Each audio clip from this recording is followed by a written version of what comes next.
Hello, welcome back. My name is Literally Dead, and today I have another 10-15 team for you, this time with Behemus. The relics I'll be running will be the Insignia Relic, TP Relic, and Shield Relic. The altars I'll be running will be 10 Blacksmith, 10 Mage, and 5 Greed. Alright, let's just jump right in.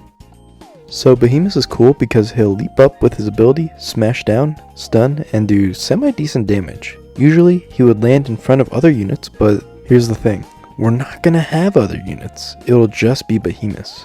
If I don't get good RNG with equipment or equipment affixes, I'll add another Behemus. It shouldn't change much since they'll be together.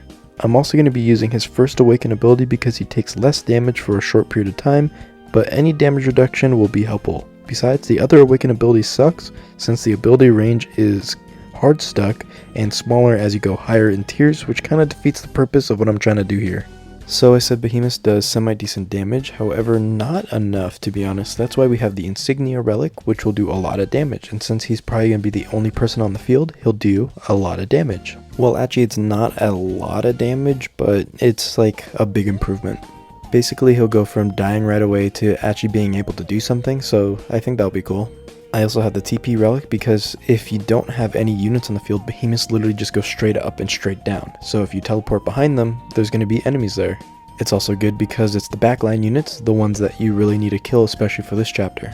I also have the Shield Relic because he definitely needs as much protection as possible. Because sometimes, he kind of sucks and he'll die because he doesn't do a lot of damage. Since I have 10 points in the Altar of Blacksmith, I can get a lot of good equipment, and that will help him deal a lot more damage. You see how damage is like the most important part about this because Behemus doesn't do a lot of damage. And to help also with that, he needs to use his ability as much as possible, and that's why we have 10 points to the Altar of Mage.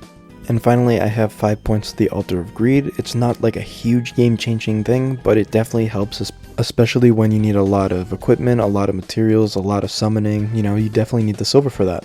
This team is also very unique. As you notice, there's going to be no Lily or Looney because again, Behemus will land in front of units, and if they land in front of them, it will ruin the damage output for this team. Equipment greatly depends, but usually I like to have 2 staffs and 1 bow, but if you have a good armor or good sword affixes, I would definitely go for that.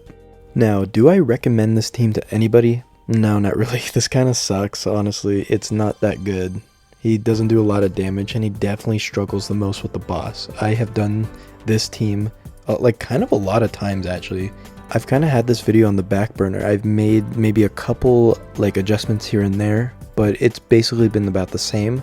However, I've cleared it maybe 3 times out of 6, so it's like a 50% success rate. And the biggest problem is the boss.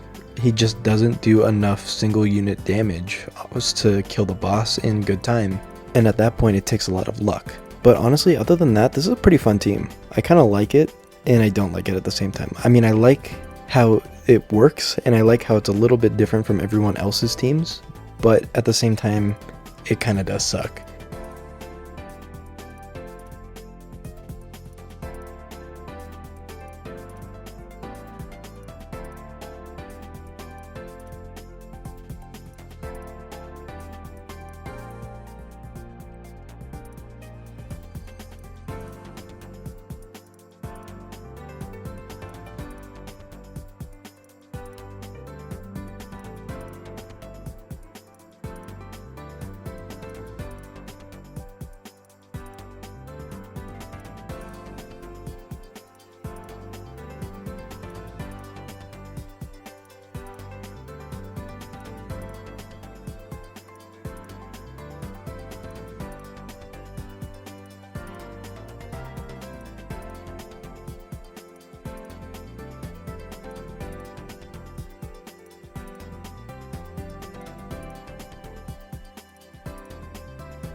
For the boss, nothing changes. I can only hit start and pray that it's enough. Behemus can do semi-well with this team, but he struggles most at the boss. Like I said earlier, I've experimented with this team and I always have issues with the boss. It's the hardest part about this challenge because again, Behemus doesn't do a lot of damage. Looking back, maybe what I could have done is do 10 blacksmith, 10 blood, 5 greed, or something like that. I don't know. I think I've tried that already and it didn't work, but whatever. It's done. I've cleared it, right? I'm not gonna do this again. I'm not gonna like try to perfect this. This worked, and I'm gonna stick it with that. All right. Well, while I'm doing the bonus challenge for this, thank you guys so much for watching. Be sure to like and subscribe, and if you don't, Behemus is gonna land on top of you. Yeah, he's a pretty big guy, and he probably weighs a lot too. So I would definitely avoid that if I were you. And to avoid that, I would subscribe. All right. See you later.